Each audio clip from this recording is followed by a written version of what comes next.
So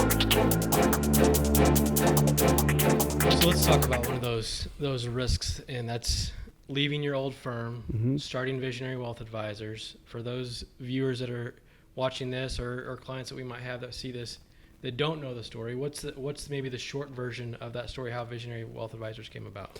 Yeah, I mean, it's funny you're asking that. I was just at dinner last night with another couple, and we were after a baseball game, and somehow this story came up. And when you get to tell the story, you look back and just how awesome it was. I remember the room, you were there. Yeah. I remember where we were at, and where I announced that we were starting Visionary Wealth Advisors. And you look back, and I always knew that the sandbox I was playing in was about that big, but I knew it could be massive, like bigger than this room, right? Yeah.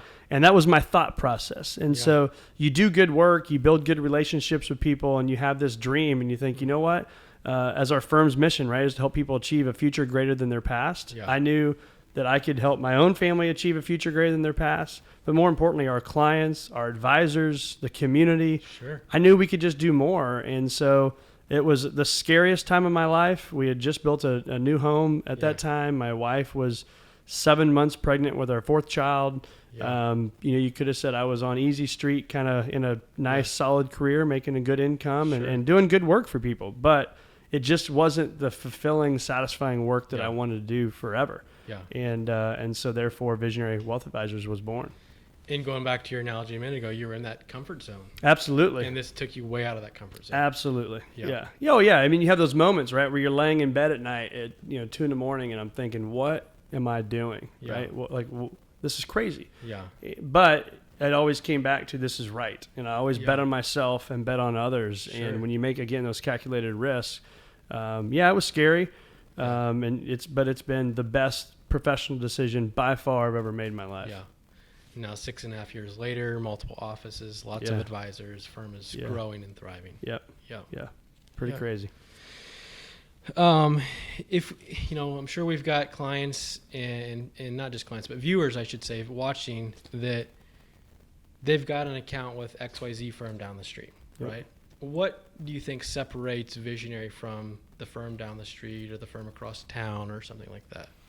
Yeah, I mean, I think we got a lot of friends, right, in this business, and there's a lot of great advisors out there, but I think it's not just, hey, I'm a good investment picker, right? It's I want to be more than that. I want to help you and your family think about your life goals. I want you to think about your stuff that we don't even take care of, meaning because we're not attorneys, right? We're not accountants, but thinking about your taxes for yourself, and make sure you tee up that accountant. Make sure you tee up that the attorney friend they may have, and make sure all this stuff is done and doing well. And so I think just the holistic approach versus just saying, oh, I'm the investment guy is a really, really big deal. And I think too is, we have the rule in our firm, and we won't cuss on here, but it's the no bad person rule, right? And so it's just one of those things is we're surrounded, as you know, with great advisors and great teammates, and it's just people that genuinely care about their clients. And I know that sounds cliche. I know that's easy to say, and I know every company says, oh, we care, right? But it's like,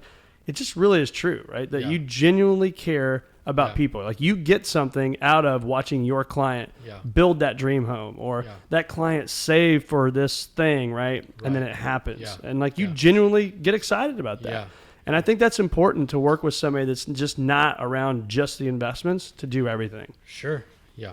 Yeah. It's the full picture. Absolutely. Yeah. It's the full picture. When you think, and we've kind of bounced around this a little bit so far today, but you, as you mentioned, you give talks and you talk about success and you talk about vision and having a vision, and that's the name of our firm as well. But when you think about those things and you think about vision, and you think about success, are there any people that come to mind or thoughts that come to mind that think, man, that's what we're striving for, or that's, those people I look to get some thoughts? And not that we follow any person to the T, but any person or mentors, maybe we'd say, hey, that's a good business leader. That's someone I look to see what they're saying. Yeah, I mean, I think so. That's a great question. I think what I've done in my life is I take certain parts from different people. Let's take Steve Jobs, for example, right? Yeah. I said the quote every single day of my life for probably, a year, right? There's people who are crazy enough to think they can change the world are the ones who do, right? So let's just take that, and I'm not saying I'm crazy enough to change the world. I'm not saying that, but what I'm saying is that makes you think differently, right? Sure. It makes you think about how can we make an impact on a much bigger scale than Brett and Julie and my 4 kids. Yeah. How can we impact this area? How can we impact another community that we're serving, right? Yeah. And so Steve Jobs wasn't the dad of the year, right? He wasn't the nice guy. Right. But if I can go in there and take this sliver of him and how he can go into an iPhone, and if you ever think about it, when they say the back of an iPhone, if you look at the inside, it's just as pretty as the outside. Why is that? Well, he said when they took the cabinets down when he was a kid, they redid their kitchen, they took the cabinets down. Most people would just paint where the cabinets were at and then don't worry about it. His dad said, let me take these cabinets off the wall. You're going to paint everything. You're going to make behind the cabinets look just as pretty as the rest of the wall. Yeah. He said, why would I do that? He goes, because I don't know in 20 years who's going to take these cabinets down and see the crappy work that we did. Yeah. Right? So just that sliver right there for me is critical to think about, this is the stuff they see, right? The marketing, the website, the whatever you may see. Right. But it's the things that clients or prospects or a community doesn't see that's really, really important to how we do business at Visionary Wealth Advisors. Yeah. Right? So I think that's important. I think about my own parents, but specifically my dad, because I'm male to male, is successful growing up, but was at every baseball game, every golf match. And so again, having 4 children, I'm going to leave here today and I'm going to go coach baseball. Yeah. I got 9 baseball games and soccer games this Saturday. Just Saturday, right? Yeah. I won't miss one of those. Yeah. And never do. And so I think it's so important to go and just almost steal shamelessly from all these different individuals that you respect. So I mean, from the books I read, the people I surround myself with, constantly finding that one thing that I can take away from them to implement in my life.